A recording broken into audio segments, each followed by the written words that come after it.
Good morning. It's March 7th, 2022. Welcome to Triggered. I'm Cory Morgan. Happy Monday. This show is going to be coming live daily. It's the Western Standards news and commentary show where I vent and interview what I hope and intend to be interesting people. We run every day from 11:30 a.m. Mountain Standard Time till around 1 o'clock, usually Monday to Friday. Comments. Always love the comments. Bring them in. It's one of the great things about being live. Get that scroll going. And you get me going sometimes. I don't always agree with the commenters. I know a lot of them certainly don't always agree with me. But as long as we can keep it somewhat civil, it's a good thing. It's interactive. I'll try to pass on comments to guests when I can. I don't always get the chance. The interviews get busy. But I do see them all, and it's an important part of the whole thing. I got a couple of really good guests on today. I got Dan McTeague. For some people, if they're familiar with him, he's been very active with the energy price issues. He's a former Liberal member of Parliament, but from back in the days when the Liberals actually had some principle in Parliament. It did happen in the past. There were some good ones. That's why he's not there anymore. And I've got Michelle Rempel Garner coming on. She wrote a column for the Western Standard recently on proportional representation, looking at different models on how maybe the West or Canada could get some better representation or people with different points of views, rather than the current one, which just seems to be constantly failing and favoring, of course, Central Canada, Quebec, or some progressive issues. It'll be an interesting talk. Anyways, I'm not a huge proportional representation person, but I mean, we do have to start examining and looking at different things. Good to see you, Claudette and Marilyn. So I'm going to talk, though, about what does have me ticked off and triggered with our system, that's for sure. So, I mean, as if Canada didn't need more challenges to national unity, Parliament's decided to divide the nation further and yet again has imposed a double standard upon the nation when it comes to Quebec. Last Wednesday, while most of the nation was distracted with the horrific scenes coming out of Ukraine, Canada's members of Parliament voted to set aside the principle of representation by population in order to indulge a Bloc Québécois motion. So to give some background on this, every 10 years in Canada, we review the parliamentary seat distribution across the country, and we adjust it to reflect changes in the population. It is, or at least it should be, a relatively simple exercise. You set a bar for how many citizens per MP we should have, and then you assign them to a province appropriately. Some exceptions have been made. The territories in Prince Edward Island, for example, just don't have enough population to meet the standard of the formula, so they actually have fewer citizens per MP than other regions. In the bigger provinces, though, determining the number of MPs is pretty straightforward. I mean, once that's done, then the fights can begin over where the boundaries of the riding will be. And that usually leads to some pretty ugly political play, but that's to be expected. Gerrymandering starts. This year, though, it was found that due to population growth and migration, Alberta was going to gain 3 seats, Ontario was going to gain a seat, BC was going to gain a seat. Only makes sense. They all had steady growth in population in the last decade. Quebec, however, has had slower population growth than the rest of the country. And that meant they're going to be slated to lose a seat. Oh, well, this couldn't happen. Unsurprisingly, the Bloc Québécois was furious with this. The Bloc said that this proposal fails to acknowledge Quebec's official status as a nation. I'm sorry, Quebec. You aren't a nation yet, though I, as well as you, dearly wish you were. I really do. I don't care what you want to call yourselves, but as long as you're a chronic drain upon the rest of the country's taxpayers, you're not a nation. You're a dependency. But you're a dependency that wags this dog. The Bloc launched a motion in the House of Commons demanding that Quebec should never lose a seat, no matter how low their population may get relative to the rest of Canada. Trudeau's Liberals, well, they quickly lined up in support of the Bloc. Their lips are never far from the collective asses of Quebec voters. Most of Jagmeet Singh's NDP members got on board with the Bloc as well, because Jagmeet's lips are never terribly far from Trudeau's nether regions. All of that's predictable in a country that's allowed the Quebec tail to wag the national dog for generations. What was infuriating, though, was seeing nearly 50 Conservative Party of Canada members also voting in favor of the Bloc Québécois motion. It was refreshing to see a free vote in an issue, but still I would have hoped for better.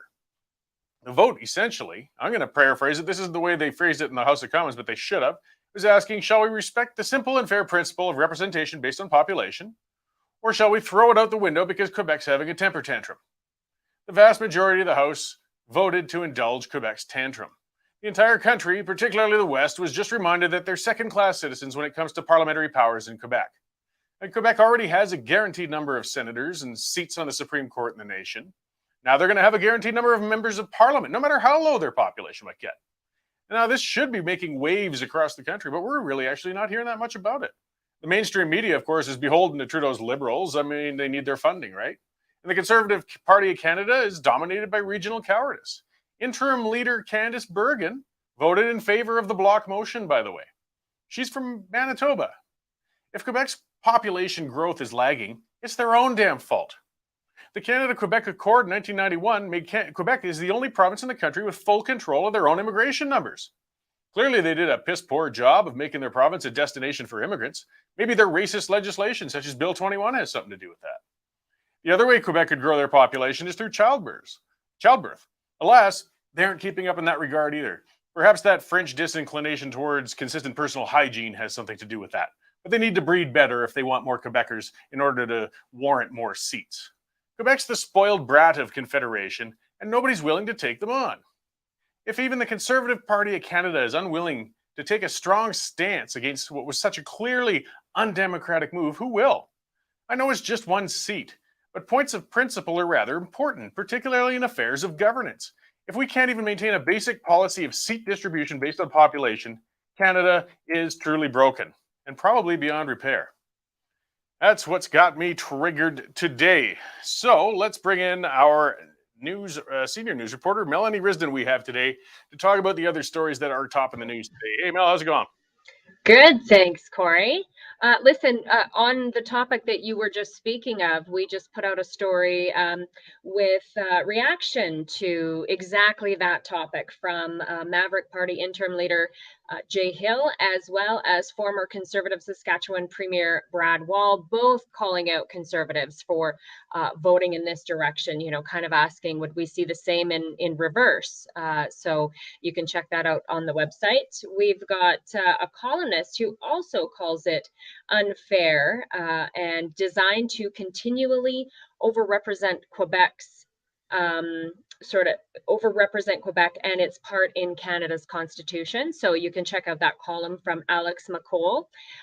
Thousands of pages of content have been scrubbed from the National Archive by Canada's top archivist in an effort to remove what is being determined as offensive content. Now, they're admitting in the story they don't really have a parameter, but, you know, anything to do with residential schools, Sir John A. Macdonald, flagging things that are lacking Indigenous perspective.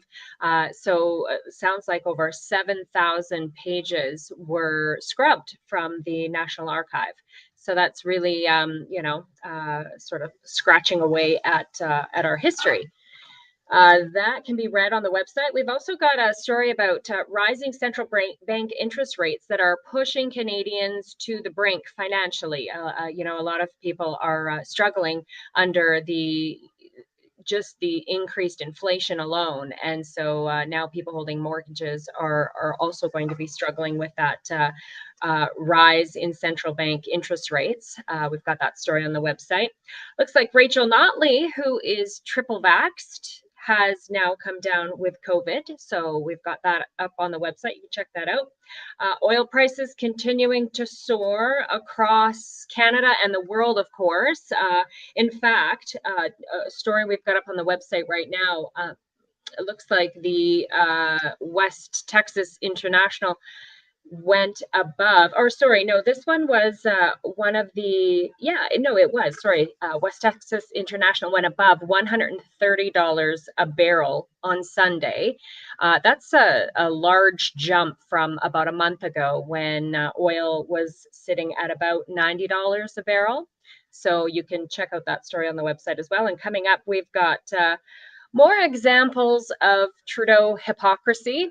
It looks like Trudeau met with the Queen for her first in-person appearance since she recovered from COVID, and nobody was wearing masks, even though it looks like more than half of Canada is still being mandated to wear masks.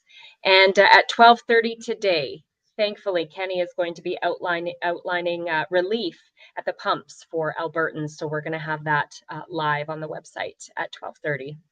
Yeah, it will be interesting to see what Premier Kenney is going to do. You know, we've got a lot of politics at play going on. I mean, high oil prices, that West Texas Intermediate record. I mean, it's great for the royalties, brings in a lot for the government, but it's still your average person on the ground, unless they're working directly for an energy company, that's a big cost of living jump for them, and it's pressuring them. So plus Jason Kenney, of course, has a lot of pressure on his own leadership right now too. So I'm certain he wants to throw a bone to Albertans and keep them happy right now. So I suspect it's going to be a pretty positive leaning conference, whatever it may be. Yeah, we're thinking so too, and hoping so. They sort of signaled that this was coming this week, so we'll have to find out at 12:30, and hoping it's going to bring some relief for sure. Great, and they'll be streaming on the Western Standard Online, you said, right? Yes, that's right. Excellent. Well, thanks, Melanie. I'll let you get back to the news stories there, and we'll talk to you later. Sounds good. Thanks, Cory. Great. So yeah, there's the reminder, and as you can see from Mel, Monday morning, and there was stuff going up all weekend as well. The newsroom is busy as all get out. We're putting stuff up as fast as we can, and we do stuff live, So, I mean, you can pick up the Kenney Conference in other spots, but we stream those as well directly from the site. So if you just go to westernstandardonline.com, you can be there to see Kenney announcing whatever the heck he's going to announce there in a while. But you better wait till the show's over first. As well. So just that reminder for Western Standard members, take out a subscription. This is how we can keep doing it. This is how we stay independent as a media source. This is why I'm not afraid to take shots at the Liberals in Ottawa, because they're not going to defund us because we don't take their money. But we do rely on you guys to take out subscriptions. And, if you use the coupon code TRIGGERED, as you can see Nico put in the bottom there, if you're signing up, you'll get a discount on your membership and subscription as well. It's a free trial for 2 weeks. So you really got nothing to lose here, guys. Get on there, sign up for 2 weeks. And you know what? After 2 weeks, 95% of people say, yes, this is well worth $10 a month. It's like an old newspaper subscription, only we're modern, we're fast. You don't have to wait once a day. We break stuff as soon as it comes up. Check them out. And thank you all who have already subscribed. I'm looking at some of the comments, and somebody was asking how Pierre Poilievre voted on that bill in Quebec. I believe he was one of the few who abstained, actually. He kept his head low and didn't vote at all, which is, in my view, and I really like Pierre, but come on, man, take a stand. I know you don't want to tick off those Quebecers, but too bad. It's time somebody did.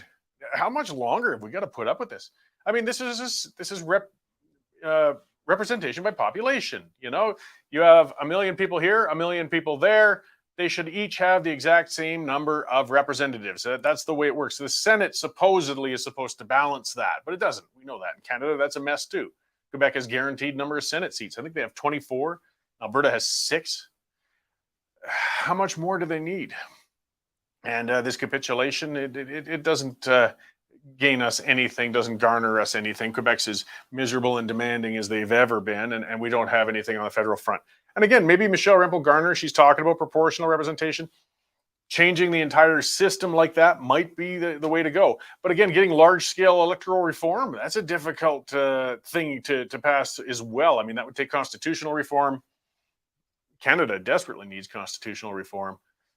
But do we have the means to do it? That means we need 7 provinces with over 50% of the population represented to make any constitutional change. And rarely does that ever actually come about. We tried with Charlottetown and Meech Lake, and it failed. Was that Cheryl saying, does O'Toole even go into Parliament, or does he vote from home? I don't know. But I did look at that list of I found 48, I believe, Conservatives who voted for the Quebec motion to keep their seats even if their population declines. And O'Toole was one of the ones who voted in favor of the Bloc motion. So keep that in mind. No loss, no harm with him no longer leading that party. But again, if Poilievre isn't going to show the gumption to get up there and vote against, well, who is? And to her credit, Michelle Rempel Garner, she wrote that column. You can find that in the Western Standard Online. She'll be on later. She did, and she says it right in the column. She voted against that. She voted in favor of proper representation by population. And she understands how important it is. But do we have enough members to do that? It doesn't look very good. And a lot of BC members voted in favor of that one. Like, guys, where are your loyalties? You're supposed to be regionally representing people. You're supposed to be standing up for Albertans. That's why we have hundreds and hundreds of members of parliament, not just 4 or 5 party leaders.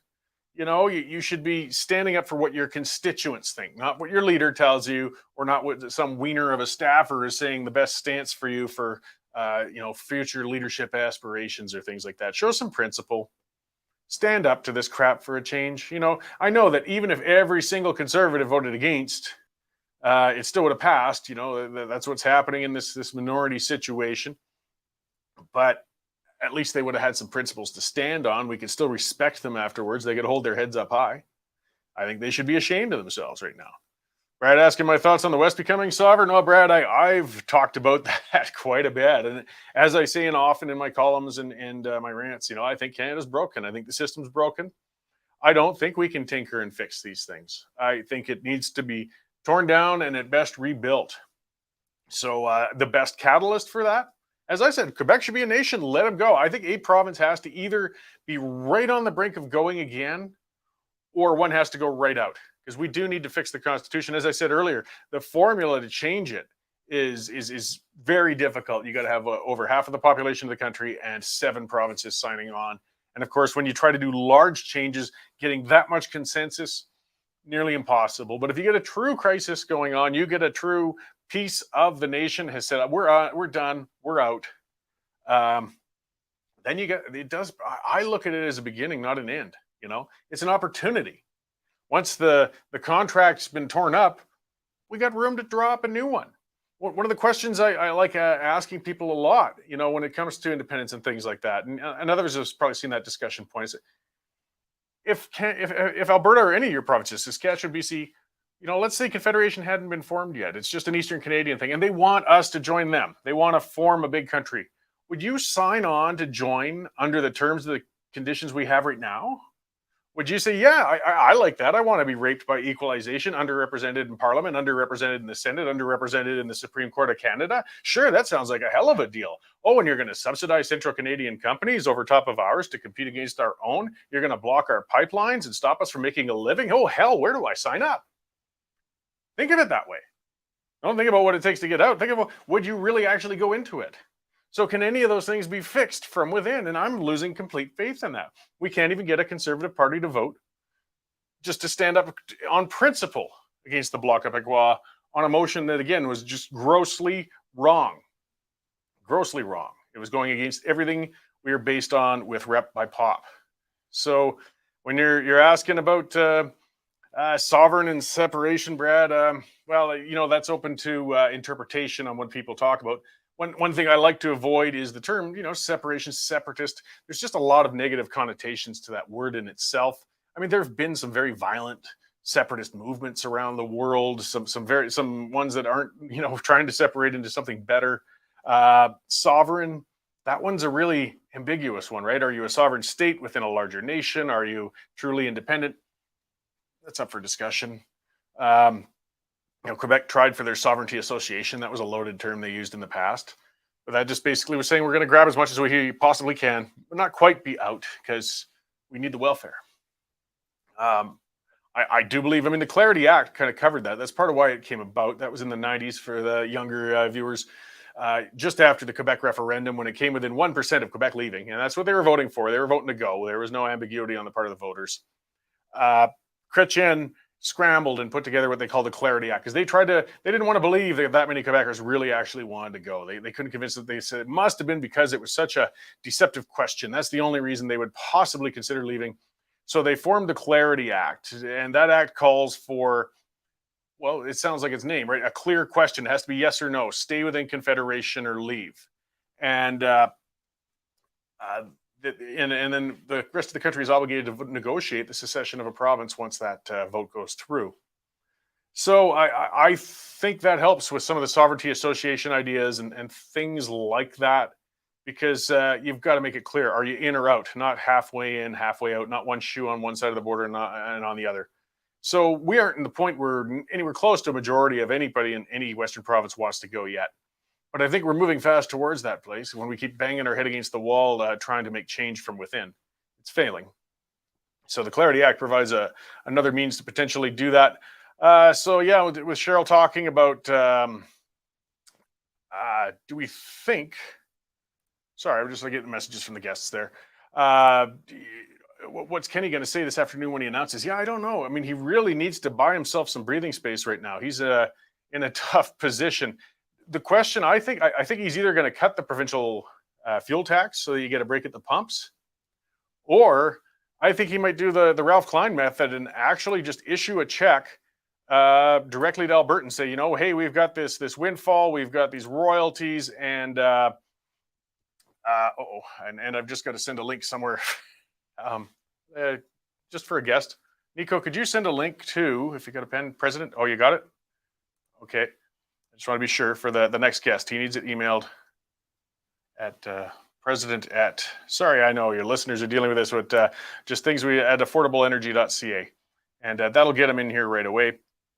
And let's get back to chattering as I keep distracting. Live shows, they're always a handful, but it's worth it. We get that interaction. We can talk about these things as they break. So, I mean, it's going to be very interesting, though, to see what Kenny's going to do. I think he's going to go for the check. It feels good. He needs to buy that support on April 9th. That's a month away with that review. And it's not just buying the love of the delegates. He's got to show that he's doing better in the polls. He's got to show that there's a chance that the UCP can get reelected under him. And I was upset when Ralph did the Ralph Bucks thing. I like permanent changes. I like to see lasting policies that are going to make it through, So a tax break will do that. A check in my pocket is a one-off, and the government remains bloated. It remains spending. It remains troublesome. Though, you see, people see the savings a lot faster when they get a check in their hands or a transfer or something like that. That's what Michelle's saying is, if you use it at the pumps, won't that attract over-the-border crossing for gas? Yeah, possibly, but that pays off for Albertans as well. If people are coming from Saskatchewan to fill up, or we'd have to drop it a whole lot to get cheaper than Montana, for example. So I don't think we'd get a lot of that anyway. A bit of BC, there always has been. I don't know if people traveled a lot up from Grand Prairie to Dawson Creek, for example. But there's a gas station, a fast gas. At least there was. It's been about 8 or 9 years since I've been up there. And it was literally right on just into the Alberta side of the border up there in BC. Because that way BC people could fill up their tanks before they pop into British Columbia and save a few bucks on the fuel, because it's always been cheaper in Alberta. So, I mean, if we reduce it at the pumps, it could lead to a bit of that, but it helps Alberta producers again. The other thing is, though, if you reduce it at the pumps, that doesn't do, at least as directly or as quickly, it doesn't help people who don't drive personal automobiles.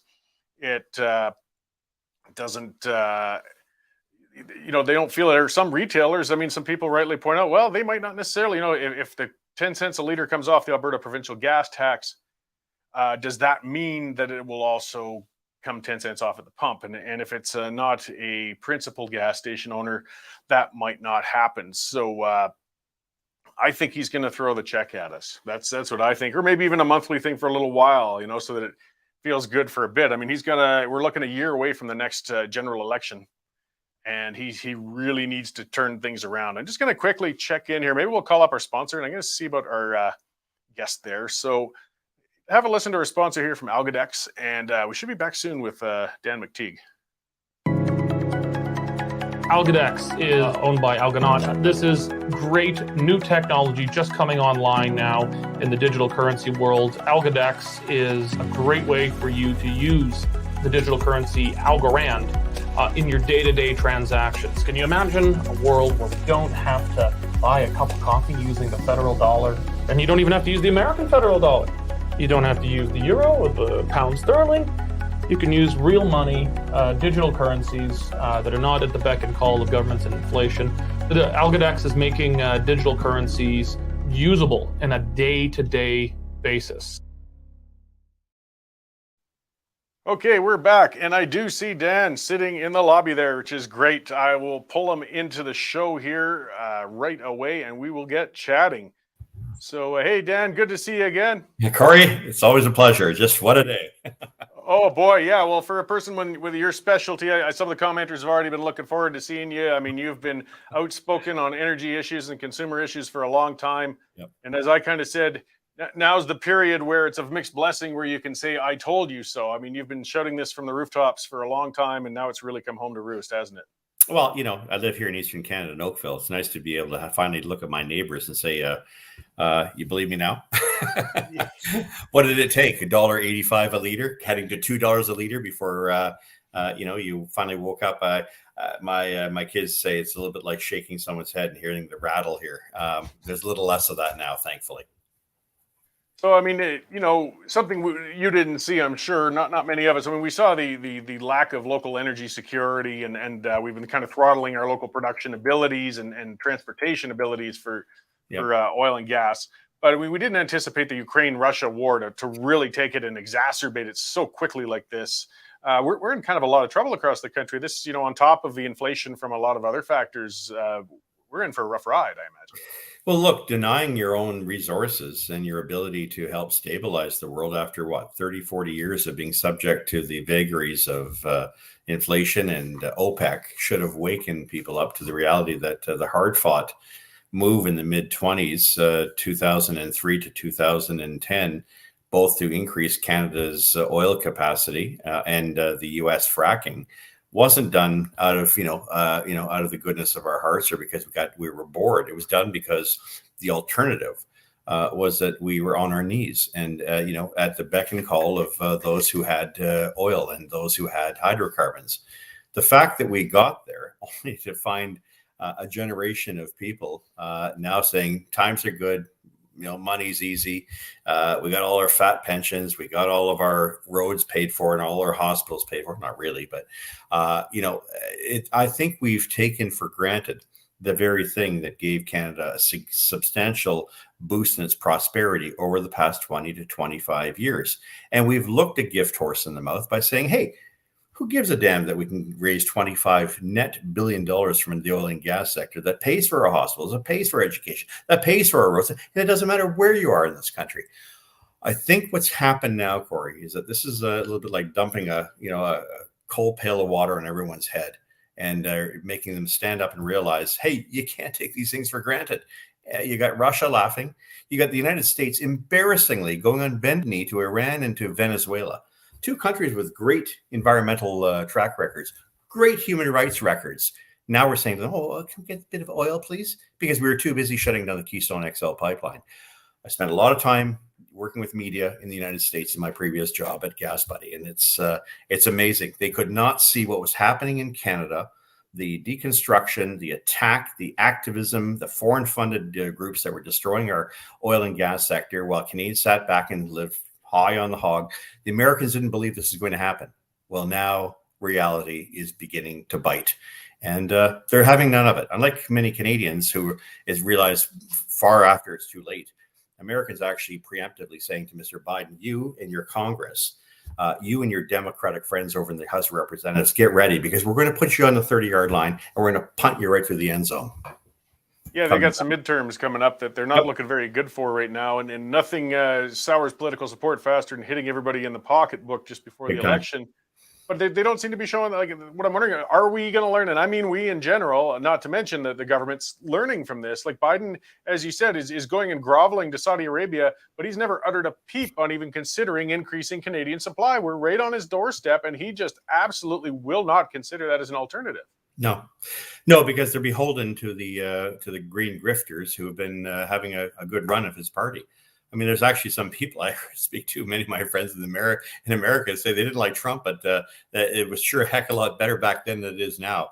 Look, you limit your options when you forget the recent history of your country, and Americans have to be able to understand that their place in the world, and global security goes hand in hand with energy security. The extent to which you compromise that, you play games with that, you'll learn the lesson that Europeans are learning.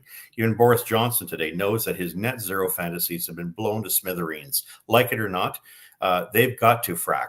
Like it or not, they've got to build nuclear. Like it or not, they've got to accept that oil is still very much a part of the foreseeable future for the next 50 to 60 years. So all these ideas of, is political demagoguery of, we have to have net zero by a certain period of time. We have to get rid of, internal combustion engines. That is now very seriously being challenged, and not by folks like me or you. When Elon Musk says you got to make more oil, it kind of makes it a little interesting for the greenies to go out and say that, it's all about climate and we have to get rid of these things. No one in their right mind wants to go down that road. And so I think we have to have policies in this country based on reality, not stuff of, magic and make believe, and a narrative that I think has been, has led us to this point where demagogues and very unsavory dictators like Vladimir Putin and Maduro and others hold the balance of power by holding the energy which we currently have. Well, so I mean, are we seeing any rumblings of reality coming from the east? Now, I know for Energy East, for example, it wouldn't help us right now unless it was already in the ground and producing. Are we finally starting to set our sights farther down the road? Like, we understand that, it would take years to get some sort of good energy corridor going, connecting the country east to west. But can't we get started on this thing realistically, not regulating it to death, not trying to throttle it? And we're not seeing any of that discussion starting either, though, are we? Well, the damage is there, isn't it? But I mean, the main line, which is Energy East, is already built to Ontario. I say to people, it was 2/3 built. You sat around, you farted around, you did your nonsense, and you did the same thing for the Trans Mountain Pipeline. You wound up costing the taxpayer tens of billions of dollars that could otherwise go to, I don't know, programs that would help Canadians, especially in difficult circumstances. Instead, our virtue signaling, our desire to ignore reality, our desire to wish away that which is obvious, a little bit like the governments are taking the view that the sun rises in the west and settles in the east. I mean, if we want to be a bunch of flat earthers about this, that's fine. But perhaps you want to choose another job rather than leading a country, because what you've done here is led the country down a very dangerous path. It can't pay back its bills. It's not attracting capital. It's incapable of maintaining its economic growth at a time in which prices have risen 60 cents a liter just in the past 2 months alone. I don't see how we're going to get out of this unless someone finally has the gumption to stand up and say, it's pipelines, stupid. It really is. And that's what it's coming down to. Yeah, I mean, there's no single item really of any kind of good we can point to that raises every single aspect of our standard of or cost of living, aside from energy. I mean, that one's when it goes up, everything goes up. We can't avoid that. I mean, we're just, like I said, seeing the first tastes of the inflation. Once trucking companies, farmers, of course, producers, we're going to be in a great deal of trouble once those prices come all the way down to the consumer level. Trans Mountain, there's another one, as you said. I mean, they bought it because they'd cornered the company and pushed it too far, but that thing's been stalled. I mean, they keep saying it's under construction, but it should have been done a while ago. And from what I can hear, it's funny, they got a cone of silence on them too. I can't get any workers to talk to us. They'll be fired for even considering talking to us. Yeah. That thing isn't moving. It's not going anywhere. Again, shouldn't we see some movement to expedite it? I mean, that won't help with domestic supply, but it'll bring in some income because we've maxed out our export capabilities, and we could pay for, as you said, the hospitals and all the other things people want. Let me make it really easy for people that are listening in here, Cory. If you open one pipeline, say the Trans Mountain expansion was open tonight, that 28-cent discount the Canadian dollar is getting versus the U.S. greenback is contributing to the inflation of everything we have. Open up a pipeline and you'd go back to the good old days of 2010, 2008, 2014, where the Canadian dollar was trading on par, sometimes stronger than the U.S. greenback. Let me put it in very simple perspectives. You'd be saving 28 cents a liter on the price of gasoline. You'd be paying 28 cents than what you're paying today. No amount of taxation, removal, or anything can do what that once did. We have sacrificed our status as a petroleum producing country capable of sending our products that are desperately needed to a world that is lined up to say the most ethical nation that produces energy is in fact Canada. And you don't just do it, you have the best practices for it. And despite the negativity and the disinformation, that alone would save every person driving a car today 27 cents a liter. Now think about it. You multiply that by your Dodge Caravan, which takes 70 liters. Now that's a $15 savings right from the get-go every single week. What would that mean over the year? A savings of $1,500 to $1,800. Cory, this is a no-brainer, but obviously some people are conflicted with it. And it seems to me that if we don't want to build pipelines in this country, then be prepared to accept a decrease in your standard of living because you have voted for it, especially the folks around here in Eastern Ontario and in the GTA and around Toronto. It's a bitter harvest we're about to indulge in, and for that reason, it's not just gasoline, it's not just diesel, it's the price of everything, most notably food, where we can't. There's no room for argument or there's no room for debate. Yeah, well, and the reality check is definitely here. I wish I could hear more rumblings of voices like yours, of people saying, well, okay, this is where we're at. This is how we got to get out of it. This is what we could do to ease it. And I'm not seeing that discussion yet. And it really worries me. Even from if we want to play we want to be good world players and help the world and be selfless. Well, the best way we could do that is getting good, clean, liquid natural gas to these countries that are suffering in this energy crisis right now, or getting good, ethically sourced Canadian oil products out to them. And again, we aren't allowing any coastal access. These things are all choked up. They are, and it's a deliberate policy. And I know that people don't like it, but I got to tell you, Cory, it's a little easier to make that argument now than it was 2 months ago. Yeah. The old expression, Tennyson, was it, to hear the truth you've spoken, twisted by knaves to make a trap for fools, seems to ring very, very true here. I think we're getting more people listening. And those who don't listen, those who think that they control the message, well, pox on their doors, but they're going to become increasingly irrelevant. And I would challenge, of course, my friends who I've worked with for 30 years in the mainstream media. Good luck with continuing to try to suppress it. I had a CBC talk show host try to do that to me last week. Oh, there's nothing clean about oil. And I said to him, I reminded him, name a single project in this country that can be built without it. Name a single EV that can be built without it. Name to me any windmill or any photovoltaic, any solar panel that can be built without it. The fact of the matter is, and even Elon Musk recognizes this, oil may not be what you want it to be, but at the end of all of this, it's the main reason why we prosper as a country and we are moving ahead in a very clean way as a civilization. And that's probably bad news to the bad news to the bad news green bears out there.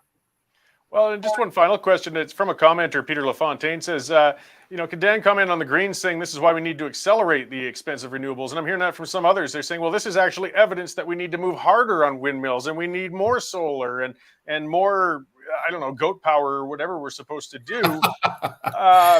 But they're actually taking that tact rather than recognizing that maybe we need these petrochemicals right now. Yeah, they got it spectacularly wrong, and now they want to do even more.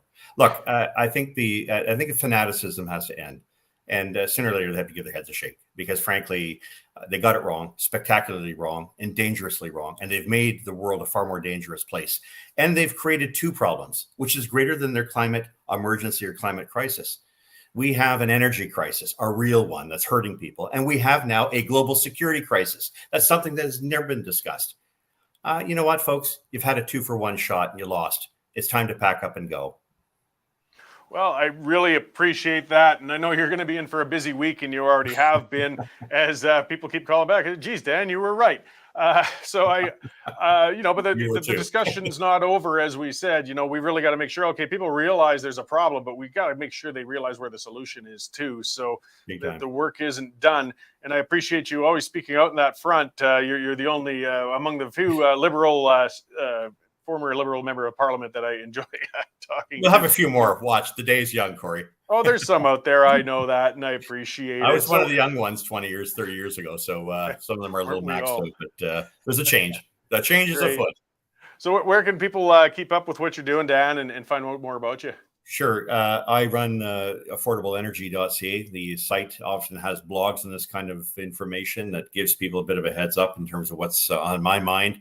I've been a little busy of late, so you haven't seen as many. Also go to gaswizard.ca. I don't just talk about energy and say it's wrong or right or it's expensive.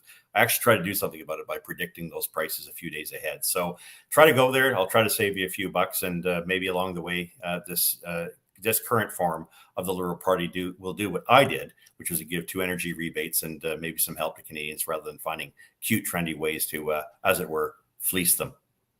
Excellent. Well, thanks again, Dan. Always a pleasure talking to you, and keep up that good work. You bet. Take care. Bye, Cory. All right, bye. Yes, it was Dan McTeague. It's nice when I could be genuinely enjoying guests, actually, as the commenters are seeing. He's very well spoken. He knows this issue well. And, he's there's that mixed thing. We want to kind of rub some people's noses in. Hey, I told you so. But at the same time, okay, fine. We're over that part now. What are we going to do about it? Because we've got a real big problem here right now.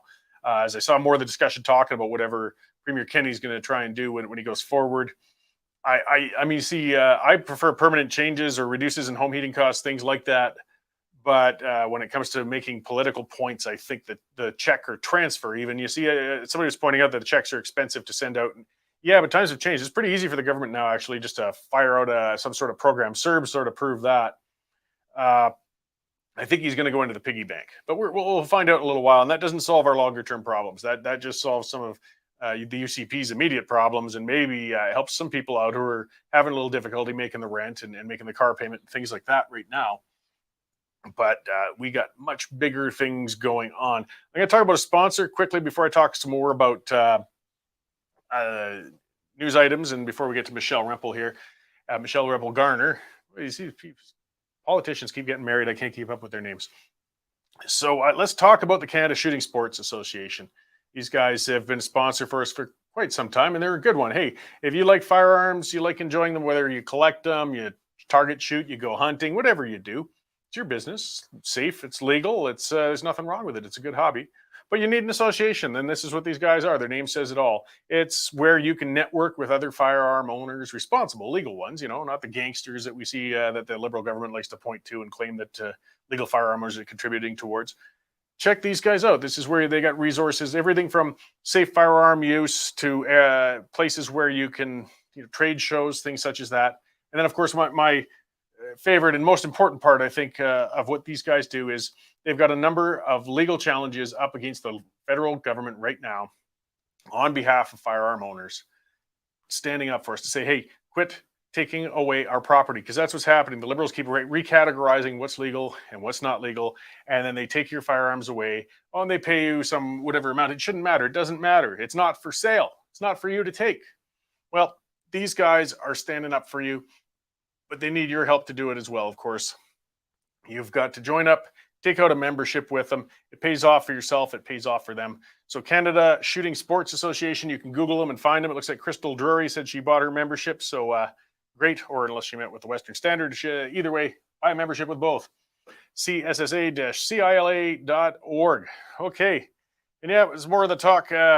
We've got, yes, a lot of discussions on what might be happening with today's announcement from Premier Kenney. Somebody talk about the old popcorn and beer talk. Yeah, boy, if it does turn out to be a handout to people, there's going to be a lot of that discussion. There's going to be a lot of rhetoric. And I think it's kind of a simple attempt at a solution for a complicated problem. Kenney's a smart man, and, he doesn't look at things simplistically. But at the same time, he's a guy who's in a bad corner right now and in some trouble when it comes to keeping his party's head above water. And with these high energy prices, as I said, they're good for Albertans as far as the government budget goes. It's great for companies. If you're working in the energy sector, it's fantastic. But if you're like most Albertans and you're a consumer, or just pretty much anybody in Canada, these high energy prices are putting a heck of a lot of pressure on them, and they're having a hard time. I mean, we had inflation issues going on already thanks to massive federal government overspending. Well, actually, every level of government was doing it throughout the pandemic. The Bank of Canada is now raising interest rates. That's raising costs. So we've got a big jumbled, massive inflation and cost of living hikes hitting us right now. And it's putting people on a foul mood. And the last thing Premier Kenney wants right now is people being in a bad mood when he's facing a leadership review on April 9th. So we're going to know, and well, the conference is supposed to start at 12:30, but those who follow Jason Kenney's conferences, it's going to be closer to 12:40 or so. And if Rick Bell gets a question, it'll be 12:50 because his preambles take a long time, though they're fun. So we will see, but we're going to get an answer to that. That's going to be something big in the news today. I see Michelle in the lobby if she's ready to roll. It's a little early, but I'm quite fine with that. So we have the Member of Parliament, Ms. Michelle Rempel Garner here. She wrote a column for the Western Standard recently on proportional representation, which is not something we hear from Conservatives that often, but it's different getting that point of view on it. So let's bring Michelle in and talk about why she felt compelled to write this. Hey, how you doing? I'm good. Thanks for having me, Cory. Oh, good to see you on the show there. And you've picked some good years to be in Ottawa, that's for sure, to keep life interesting and lively. That vote, I did state earlier, because I did start the show with a bit of a rant on the motion to guarantee Quebec seats in Parliament. I did point out you were one of those who voted in favor of your constituents and said that this isn't the way to go. But it still leaves a remaining problem then, and a lot of things with our electoral system and votes. And you've written something on pitching proportional representation. Maybe you can expand on what compelled you to write that up. Well, I mean, look, I think the vote was the catalyst for me. The fact that Western Canada doesn't get equal representation compared to other regions of the country in the House of Commons, it is an accelerant for Western alienation. And people in my community, this is not a partisan stripe issue. Like, people want to be represented equally in the House. So when I watch this vote play through, and I understand in theory why some of the members of my caucus voted that way, our party leader voted for the Bloc Québécois motion. Some of our leadership candidates abstained on the vote. But I guess we have to wonder if there's a better way, right? And it's not just about regional representation. It's also about representation along ideological lines. There are many people in Canada, left and right, who don't feel like their vote counts. Be it a social conservative who's living in downtown Toronto or a social progressive who's living in rural Saskatchewan. I think that those voices need to be addressed in terms of how our electoral system is managed. And frankly, even just watching some of the drama in my caucus play out over the last couple of months, it feels like history is just repeating itself with, social conservatives, social progressives fighting, carrying grudges forward over years, everybody, badly behaving. And it's like, is there not a better way? Do we have to do this? Do we have to ask people to put water in their wine? As I said in the column, I'm hopeful that the leadership race that the Conservative Party is in right now will be a pressure release valve and will serve to unite that caucus. But I think long term, these are issues that we have to address, perhaps by looking at electoral reform again. Yeah, so you talked about part of the problem. I think one of the things that's hindered proportional representation movements in general is a lot of those systems to try and cover every contingency become really complicated. You talk about a mixed members type of system because one of the risks you have is, well, you could lose your very local representation if it's a pure proportional representation system. That could be selected, your representatives could be selected by a central party leader rather than yourself. Exactly. or things like that. But then once you build in such a big complex policy like that, like we saw in BC, for example, it went to referendums a couple times. And personally, I think the reason they rejected it was that your average voter couldn't wrap their head around it. I totally agree. And that's why I didn't advocate for a specific system in the article. But I think it is something that, to your point, Cory, hasn't really been colloquialized or explained well to the voting public in terms of a value proposition. What's in it for the voter? And then addressing it in very simple terms in terms of how can we change the system to make it democracy stronger? That's not to say that those efforts aren't important, but the other key thing I firmly believe is that any changes to the electoral system has to be done in some sort of nonpartisan consultation way so that it's not about politicians gaming it for their own benefit. And also it has to be taken to a referendum. I don't want to surmise the voters of British Columbia rejected it just out of complexity. They might not have wanted that system, but I think it's also different looking at it from a federal perspective than it is necessarily from a provincial perspective, because our country, I've door knocked in almost every part of the country, and we have regional concerns. We have urban versus rural concerns. And I have to think that there is some room for the Canadian public to talk about what democracy 2.0 looks like in Canada, almost, pushing on 200 years after Confederation. So I think it's something that I would encourage, particularly conservative and Western conservative voters to really think about, in terms of that it could actually allow us to form government in the future and perhaps allow regional voices to be heard in a more constructive way. Well, that's been part of, I guess, the soup that the Conservatives have had trouble trying to make for years. I mean, provincially, federally, all over. We've got the the libertarians like me, who are prickly individualists who are always crabby about any authoritarian changes. We get social conservatives who get crabby about people like me who don't respect their, I like your prickly libertarianism, though, Cory. It's good sauce. So well, keep it much up. appreciated, but not everybody does. And people take things personally, and you get meetings, and people storm out of the room, and off Yeah. we go. And there's another splinter party. I see kind of what you're saying. I mean, with a PR sort of system, you can give a vent to that, even if it's a minority position. If it's only 20% of the party group, well, they're going to feel represented, though, because they actually have people on the ground in there, and not somebody who's always just, I guess, campaigned effectively, but on a campaign of compromise, which sort of doesn't really serve anybody. And that's the thing. Like, I think when you look at the political culture across Canada right now, there is a lot of people across the political spectrum who don't feel heard, and like that frustration is boiling over into civil disobedience, and ignoring that sentiment is super damaging for Canadian democracy. So we should be asking, how do we channel that into a way that people can have confidence that the democratic system in Canada is working? And I don't believe that going to a different electoral system precludes the right of center in Canada from forming government. It might just mean that we have a constellation of parties who agree to work and push forward on, the 60 to 80% of things that we do agree on that we need to have addressed in the country, but also agreeing that we're not going to compromise on that other 20%. So I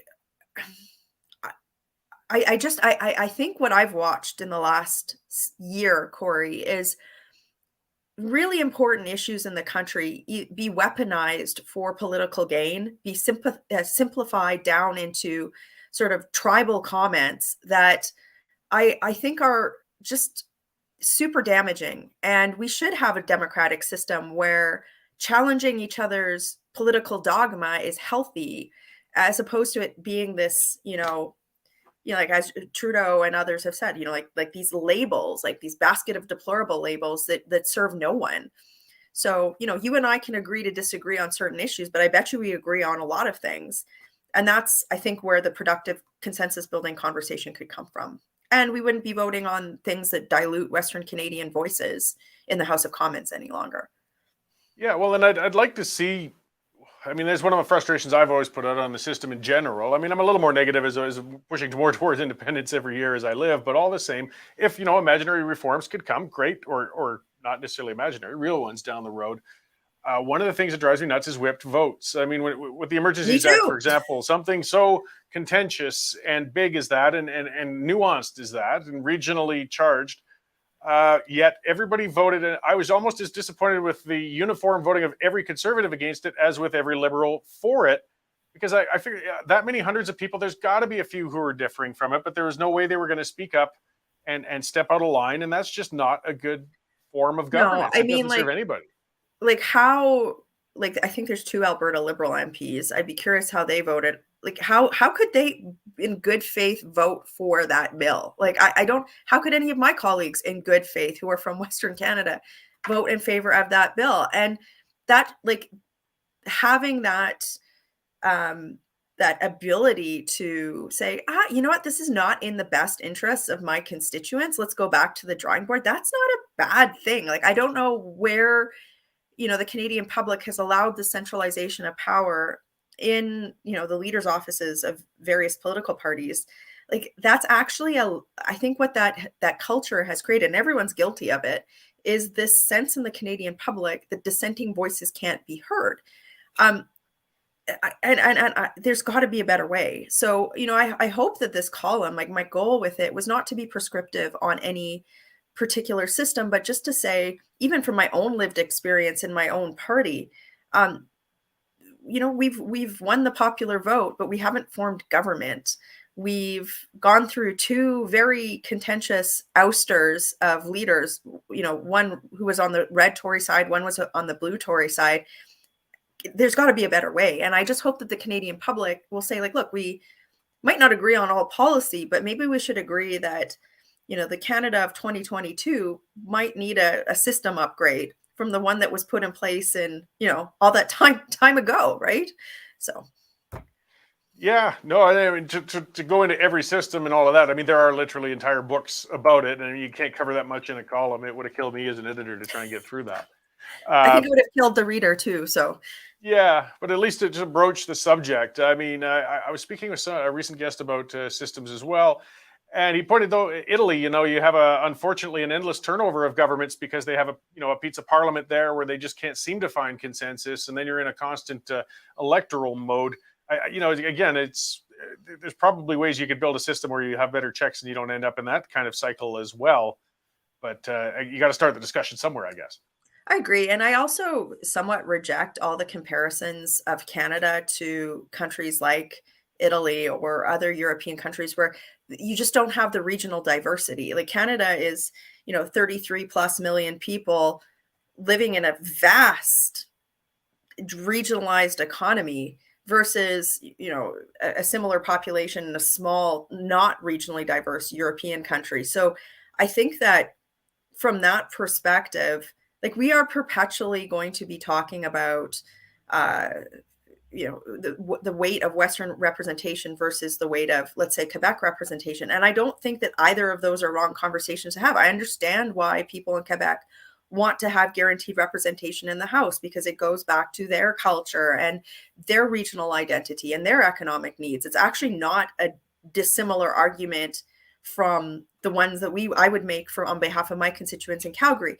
The difference is that all of the policy discussions to date have been focused on, instead of saying how can both regions win, it's one has to be at the expense of the other. And I don't there's got to be a better way to do it than that. And I also think that, even if we're arguing on behalf of Quebec, let's say, a different electoral system could perpetually allow a party like the Bloc Québécois to have fairly significant representation in the House of Commons, because there's a significant chunk of Quebec voters who vote on regional identity issues first. And so I think from that perspective, Canada is a different context than other countries like Italy, where perhaps regional interests and that trying to build regional consensus on policy could support and justify a change to the electoral system. So the first step towards it, I guess, is just even opening the conversation. As you said, it's unusual for conservatives to talk about it. Part of the problem, too, is any party, once they're in power, is usually going to feel favorable to whatever system got them there in the first place. So they have a built-in disincentive against reforming it. Prime Minister Trudeau had promised electoral reform on his way in, and it fell pretty quickly by the wayside once he got there. What steps do you think, if people started wanting to move towards that, where could we go? In a sense, it would have to be a nonpartisan move in some sort of means in order to get it there in the first place, I believe. I totally agree. And that's why, it's certainly not to my political gain to put this forward. But that's why it has to be a multi-partisan approach, right? So me coming out and talking about this, and I know there are other conservatives who feel the same way that I do, but perhaps aren't ready to sort of come out of the closet on this issue yet. I think it paves ground for people of all political persuasions to say, we might not agree on policy, but we agree that it might be time for some change or some upgrading to the system. So I think step one is acknowledging that this is a valid topic of concern and it could be something that benefits democracy as an institution in Canada. The second thing, you are so right, Cory. This cannot be driven by partisan elected officials, because it'll never come to pass if it's just held at our discretion. I think that any changes to the electoral system has to go to a referenda. But I also think that elected officials should have a say in what works and what doesn't, from lived experience. But there has to be that balance between citizens driving it for the betterment of democracy, and elected officials saying, look, we're working in the system. Here's what we think could work or what wouldn't. And then ultimately have the public have their say in a referenda. Yeah, well, I think more people these days, just due to it just seems to be a perpetual state of crisis lately, or at least concluding that the system as it stands just isn't working. It's not working how it was originally intended, and there's no indication that it's going to improve anytime soon. So I just appreciate some of the discussion. Then at least it's systematic change rather than just policy change, because we got to change how we're doing things, not just what we're doing. I mean, the frustration that we're seeing in the Canadian public right now is justified. And we have to look beyond what the policy irritants are, be it pandemic restrictions or you pick the topic. We have to look beyond that and say, why are people feeling like they can only resort to civil disobedience as a way to be heard? Because that's a problem for every Canadian, regardless of how you vote.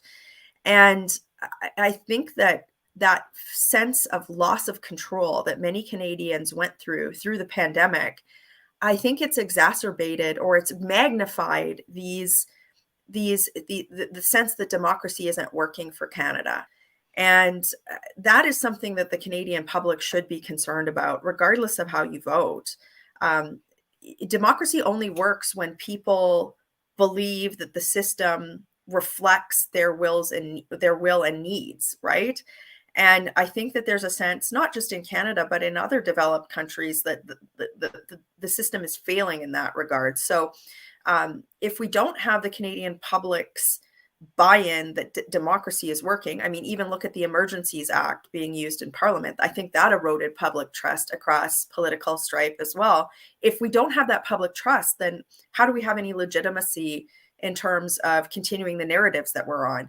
And so I think it is time, particularly after the pandemic, after this sort of shared national trauma, that we take a step back and we say, is the system working? Can we improve upon it? And again, I'm not advocating for any particular system, other than what I'm saying is we have to acknowledge that it's not working. And I'm not convinced that, another election is in and of itself is going to fix that.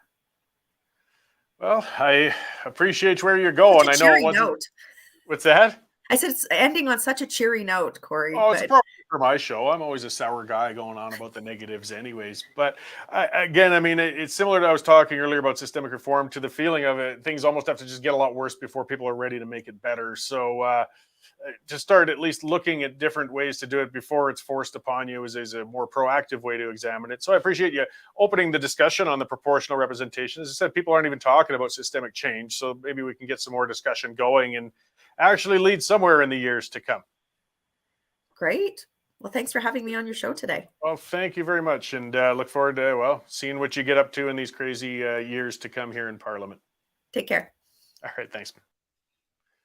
So, yeah, it was Michelle Rempel Garner. I know she's not the most popular with everybody, but she's speaking on issues that, hey, which politician is popular with everybody? And it was different to get out and speak of something outside of the box, even if it's something whether you agree with or don't agree with. We got to start talking about these things. Where are the few things we agree on? Well, Ms. Garner, Rempel Garner, these long names mess with me, agrees that the system's not working. That's a start. I don't think we'll be able to fix it from within. It's kind of what I was talking about before. We have to get to a point of secession. But then if, let's say the West says they want to go, we finally get that referendum, or a province would have to under the Clarity Act. Maybe a couple did. Well, fine. But what's the system after that? Where do you go? In an independent new nation, you wouldn't want to bring in the exact same system you just fought to get out of. My concerns isn't usually so much when I look at those sorts of things, though, with the form of system like proportional representation or first past the post as we have currently. I want to see more decentralized power. That's the thing I think we need to do. We got a lot of regional disparity going on, right? We got different views in different parts of the province even. Edmonton thinks quite differently than the people over by Lethbridge, and the people in different parts of Lethbridge think differently than the people up in Grand Prairie, and Calgarians are their own voters as well along those lines. You need to be able to address those regional differences rather than always having a centralized control, because that's how you get the breakdown of unity. That's how you get people frustrated. That's how you get independence movements. I mean, in Canada, we're trying to mash everything in from a central government in Ottawa, when Alberta, BC, Newfoundland, the territories, we're all very different from each other. And as Yay for Conservatives saying, greater autonomy for all provinces. The thing is, we've got to change the system if we're going to do that. And that means constitutional change. And again, I don't think it's going to come without, a full unity crisis, such as a province being on the brink of or actually getting out. We're talking earlier about different, systems like the Italians. Yeah, they've got and when it comes to mixed parliaments, that's the problem. They can never get a majority. They got a whole raft of parties there, and they're always fighting like hornets, and they're going into one election after another election after another election. But I mean, I look at countries like Switzerland, and I've talked about them before. I just love them as a European model. I mean, they're small, they're landlocked, they got 26 cantons. You know, they're divided into 26 little pieces of variable things. They got 4 official languages, and their federal government is extremely weak. It's just there for national issues, you know, national defense, currency, I think postal services, you know, a number of things that they feel have to be done by the federal level of government. Everything else comes down to the local level. And if you listen to the centralized government, the authoritarians, the ones who believe the status quo in Canada should work, they think if we could make Ottawa just powerful enough, it'll unify everybody. If we could just force everybody into that box harder and harder, they'll become unified. But it does quite the opposite. Just ticks us off. It's like trying to shove a couple of magnets with the polarization. You know, they're going to push away from each other. You can force it, but you're only making it worse. So, I mean, we got to examine systems that can allow for local diversity of thought, different points of view. You don't hear about secessionist movements in Switzerland, do you? You know, I mean, I'm sure that there's no such thing as a perfect system. But boy, theirs is old. It's been there a long time, and it seems to be working really well. It's one of the most prosperous nations on the planet. Again, it's landlocked. It's got limited resources. 4 languages. We can't even maintain 2 in Canada, and we're all at each other's throats. You know, change that aspect of the system. Other things, you know, with proportional representation, see, one of the risks and problems that comes with it too, let's say it was a simple system. And that's where she was talking about mixed member proportional representation. So see, that's what I mean. It starts getting complicated. But let's say Alberta was just allotted 100 seats. This is it. And every party is going to get a seat based on every percent they won in it. So, you know, this party got 8% support, they got 8 seats. This party got 12% support, they got 12 seats, so on. And you end up with a whole big mixture of all these different parties in the legislature all representing the province. So that's great. But what if in my area, I really liked my local candidate and they weren't chosen by the party. They weren't one of the, say it was a minority one I voted for, you know, at 10%. Only 10 representatives went to Edmonton, and mine wasn't one of them. Well, why did I vote for my local guy? And who represents me? I mean, we need somebody to represent my area just south of Calgary because I have different needs than somebody just outside of Edmonton. How do I get that local representation? So that's where you talk about systems where you're going to have some local representation that'll be directly picked by the people, and some who are proportional representation, which means it'll be that big pot. And this starts getting really complicated and tough. I mean, hey, just because something tough doesn't mean it's not worth pursuing, but it gets really difficult. One of the things that perhaps that could be done, again, if we're talking about systems, is if we had a true bicameral system in a new independent West, you'd have a Senate, but a real Senate, you know, elected. But maybe you did your Senate by proportional representation. How about that? So you kept all of your local elected people, as we do currently, first past the post, and divided up into regional ridings. But then you had a second house that's just as powerful, but it was based on proportional. Then you could have both levels, and they'd have to try and figure out how to work together, one would hope. Or you could just get a bad hornet's nest and be as dysfunctional as we are now. That's the catch-22 of things. With human nature, I think we seem to fight means of governing. I see somebody commenter had said, Tamara, just to break away from that now, Tamara Litch, that's going on with her bail hearings ongoing. Canada's political prisoner. She's being held without bail on a bloody counsel to commit mischief charges. It's ridiculous. It's embarrassing. It's wrong. Again, it shows how Canada's broken, that you would do this to somebody. I mean, we can debate whether or not she should be charged, convicted, fined, whatever. But in our system, it means you get charged with something. Unless you're presenting a threat to the public, you go out on bail and then you work your way through the system from there.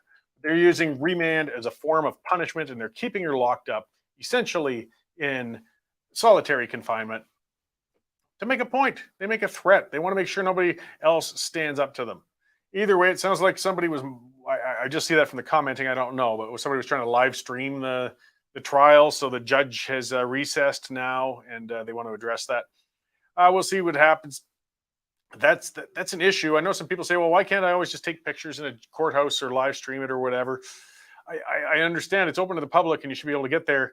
And it's not a matter of things so much in Tamara Leach's case, but you got to think there's some sensitive cases where people, particularly jurors, don't want to be identified for their own safety and things like that. So there are reasons for privacy in courthouses and keeping things under some degree of control, even if it seems less transparent. Either way, let's just hope they bloody will let her out on bail. This is ridiculous.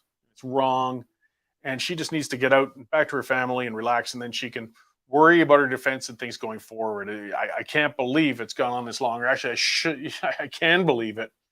And I wish that's not where we're sitting these days. It's is there. So what do we got? Darlene was saying, Kenny, because she was watching the conference there. Okay, Kenny just eliminated 13 cents tax at the pumps when oil's over 90 a barrel. This is in effect. Okay, that's interesting. So yeah, he set a baseline. So that way, I guess if the oil drops below $90, which looks like it's going to be a while before that happens, the tax will come back on.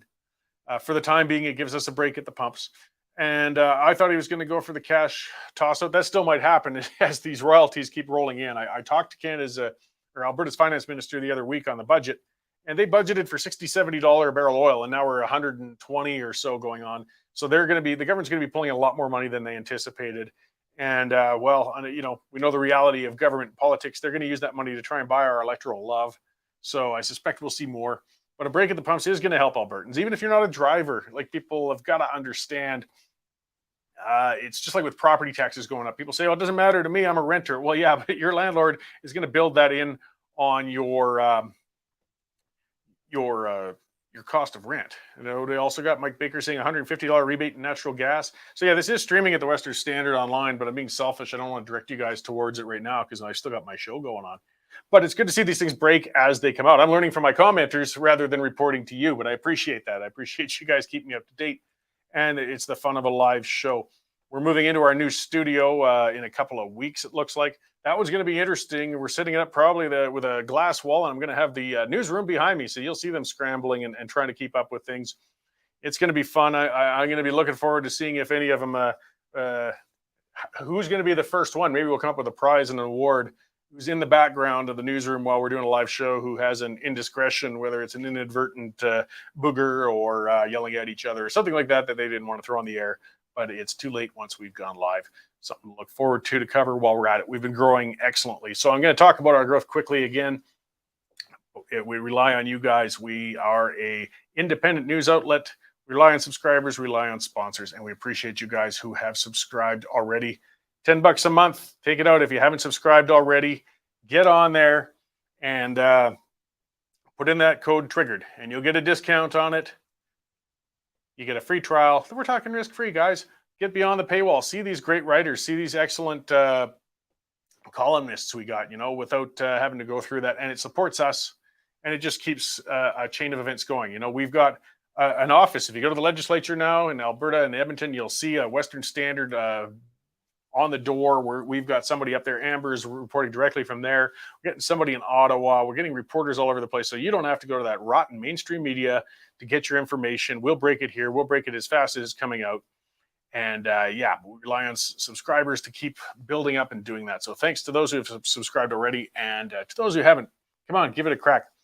And Brad, what? No more green screen? What? That's green screen? Oh, yeah, explain those leaves and the trees back there. Either way, we'll still have green screens and other things and magic, but we'll see how we set up our studio. We're very much looking forward to it. Poor Nico is always stuck like 5 feet from me while I'm frothing and raving in here and trying to do his good job as a producer that he has been so far. So we're growing, and it's been great. Brad saying we need more sponsors. Yes, well, the more the better. We've got a lot of sponsors on the website, and the shows are limited. We've got a few sponsors, and more are coming in. It's building up. The more subscribers we get, easier it is to sell ad space, because we can say, hey, this many people are definitely going to see that. And as well, subscribe. These are the selling points we need. Subscribe on Facebook. Like us on Facebook, subscribe on YouTube, and definitely go to Rumble, because you never know with these mainstream media giants, or social media giants, I should say, when we suddenly could get punted by the wayside and you can't get to us. So if you already are following this show on Rumble, you'll still keep getting those updates. Plus, we break things. When stuff is happening, you'll suddenly get an alert. There's a show coming on. If you subscribed, if you've liked, you've done all those things, you'll see them as they come. And we're in a world where information is pretty critical. I'm going to cover a little bit more news as we get towards the end Yes, the Freedom Convoy fundraising. We're starting to get more information coming out on what happened. And let's see, it was blocked on GoFundMe after Ottawa Mayor Jim Watson's office claimed political protesters committed violence, damage, and destruction. And we know, no, they didn't. But that's what they claimed when they went after the crowdfunding site. And that's what the site's lawyer is saying. Well, Watson, so a longtime Liberal, by the way, was referring to neighborhood allegations, not criminal charges, a spokesperson explained. So, in other words, he was talking about rumors. Oh, I heard that there's violence. I heard there's disorder. I heard. So you seized money. So you shut it down based on rumor. That's not good enough. Where are the charges? That's one of the things I get with the Tamara Leach trial going on and all that too. People saying, "Oh, this was huge. It was $1 billion in damage," which is a load of crap. Even millions of dollars in damage, a load of crap. Or there was an insurrection. Really? You know that an insurrection is actually criminal. It's treason. Why has nobody been charged with it yet then? Not a single one. She's been charged with mischief. Mischief, that's the best they can get. And they're talking now, these are the quotes from this with the mayor, violence, harassment, damage. Well, then again, these are all criminal charges. Why was nobody charged? Because it didn't happen. These have been the most peaceful protests I've ever seen. By the way, tomorrow I'm going to have a trucker in person, and he's going to be talking about what he experienced on the ground at the Ottawa protest. Somebody just an unvarnished view on what he saw while he was there and giving a perspective of it, because it was striking and it was different to see that much of a peaceful sort of thing going on. So yeah, it looks like we got something breaking. We got our news editor, Dave Naylor. He's going to pop in. And just a moment. Let me check this again. And yes, we're going to bring Dave in and just get an expansion, as some of the commenters have been saying. Jason Kenney's finished his conference, and we'll find out what's going on there. So we'll pop Dave into the room here. Hey, Dave, how's it going over there? Good, Cory. Just some breaking news for you. Jason Kenney's still holding his press conference right now. But what he's done is he said as of April 1st, the province will stop collecting the Alberta portion of gas taxes. That will save 13 cents a litre off record high gas prices, and also $50 a month for the next few months on the winter electrical bills. That doesn't come in cash form.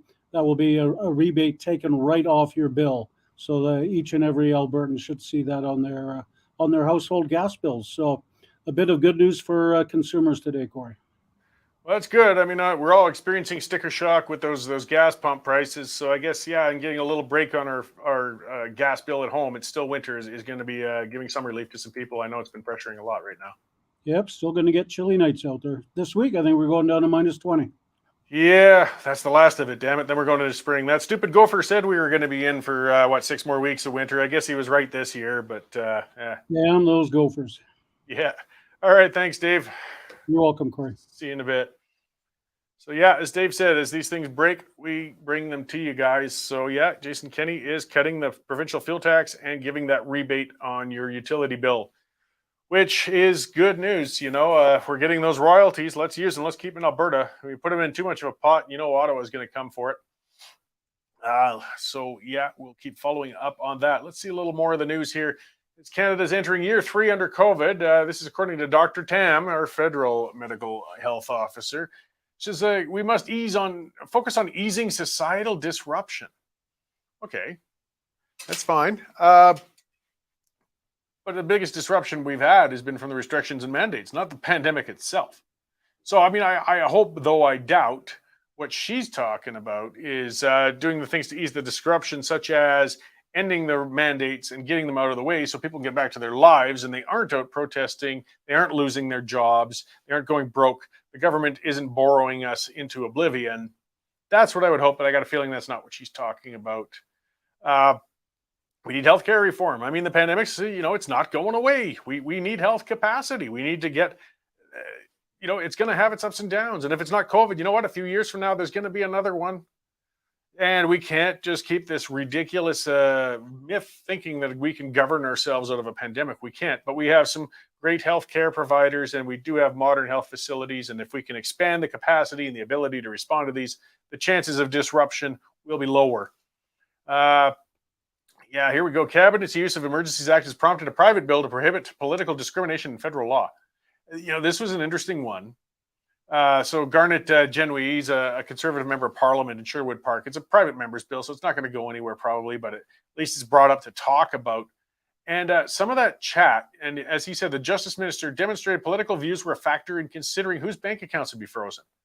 And when he spoke up about, the people supporting it being Trumpists and things like that, and a pro-Trump movement, he said, if I think you're a member of a pro-Trump movement who is donating hundreds of thousands of dollars, millions of dollars, this kind of thing, then you ought to be worried, said Lametti. Look, I'm not a Trump fan. I know I get my commenters all squirreled up when I say that, but I'm not. I never have been. I mean, he's better than better than Clinton. Absolutely, I'll agree there. But I didn't think he was all that great. I hope the Republicans come up with somebody good in the future, because they really need good government south of the border as well. But either way, whether a person's a Trump supporter or not, political targeting is a problem. I mean, just because a person's a Trump supporter doesn't mean that they shouldn't be allowed to donate to political movements and things. And this is a thought crime, and that's scary. So there's some follow-up happening in the House of Commons on that. We'll see if it goes anywhere. But, we're having the post-catastrophe discussions now and looking into things. And maybe we'll get some good outcomes out of some of these things. What was this? Criminology professor, and this is a Western Standard story that's up there already. He says his city's so used to corruption, when he brings up patterns of wrongdoing to people there, they don't even recognize a problem. That says a lot. You got to remember the culture of people in not just Toronto, but downtown Toronto and Parliament area Toronto. These are bureaucrats, senior bureaucrats, staffers, politicians. They don't live in the same world as the rest of us, guys. They're not in the world of honor, unfortunately, for a lot of them, or a world with a lack of corruption. So they've learned to embrace it. And Daryl Davies spent his early years in Saskatchewan, but spent most of his decades living in Ottawa as a professor at Carleton University. And he's saying he loves his city and everyday residents, but he thinks the response to the Freedom Convoy revealed Ottawa as a city of talkers who seem to just screw up everything they touch, aided by a lack of direction, lack of leadership, and lack of accountability from all forms of government. Now, that's scathing. Well said, though. I'll certainly give him that. Again, keep reading these as we go through. Oh, yeah, and the UCP nomination mess. This thing going on. And Jody Gateman, I've known her for a while. She was on the board with me with the Wild Rose Party many years ago. Lives down in southern Alberta. I guess she was running for the nomination in Karsten Taper-Warner, and they found a couple of social media postings, ones she'd shared of other people's, that they felt were problematic, and the committee disqualified her as a nomination challenger on that basis.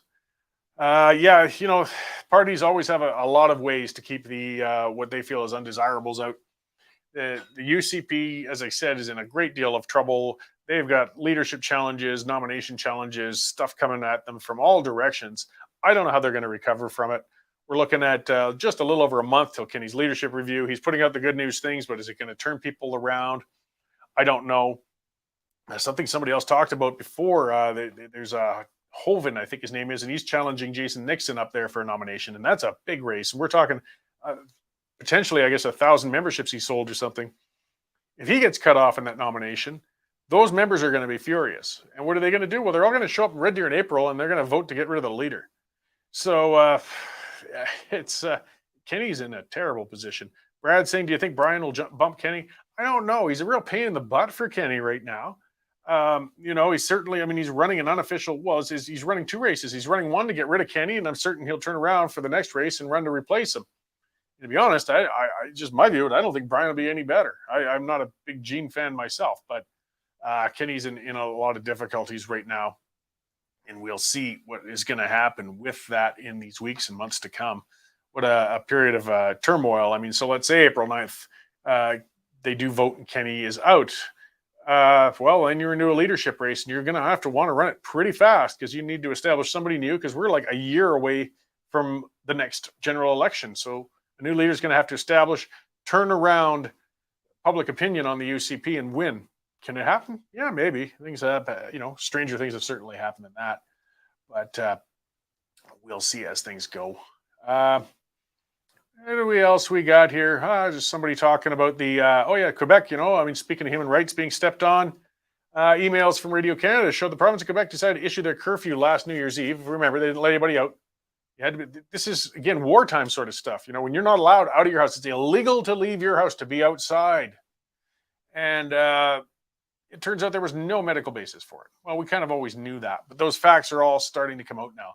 Similar to the energy thing and everything, though, we always knew all these things. Now we're able to say, I told you so, but are we going to get to the point of learning from it? And I don't know. I worry about that. As Mel was talking earlier, Canada's chief archivist ordered the removal of offensive content on thousands of National Archives web pages. So employees complained the purge was so sweeping they were left to guess which historical content met with her disapproval or not. And this is all over things of saying, you know, the old colonial past, it wasn't properly representing it and things like that. Guys, this is history. We got to be really careful. You don't just delete it if you're squeamish with the way it was written back then. If you're squeamish about what the government did at that time, which we've evolved beyond, taking an eraser to it doesn't help. That's not how we stop repeating errors. We have to look at the errors and learn from them. So right now we're in the midst of an error, and whether or not we're learning, that's what I was talking to Dan about. I don't know. He's out there being vocal, and hopefully we do come out of this somewhat positively. So I'm going to wrap things up. As I said, tomorrow I'm going to have Rob Booth. He was a trucker. He's going to be in studio, and I just want to have a good unvarnished chat with somebody who was on the ground, somebody who was at the protests, because we got so much disparate point of view. We got so much bad reporting coming out of there, so much biased stuff. I mean, I'm certain Rob will have his bias towards things, but at least it'll be a straight view of it, and we'll see. He's not a man with horns in his head. He's not some crazy insurrectionist. He's not a white nationalist. He was just a concerned person. And it sounds like he still plans on doing some protests, and I'm not sure where the protests want to go at this point. I mean, it's difficult. Things are starting to wind down. So we'll hear one more time from our sponsor, Algodex, and I'll let you guys go for the day. We'll start digesting more news, and I'll have a whole fresh show for you tomorrow morning at 11:30 a.m. Thanks for tuning in today.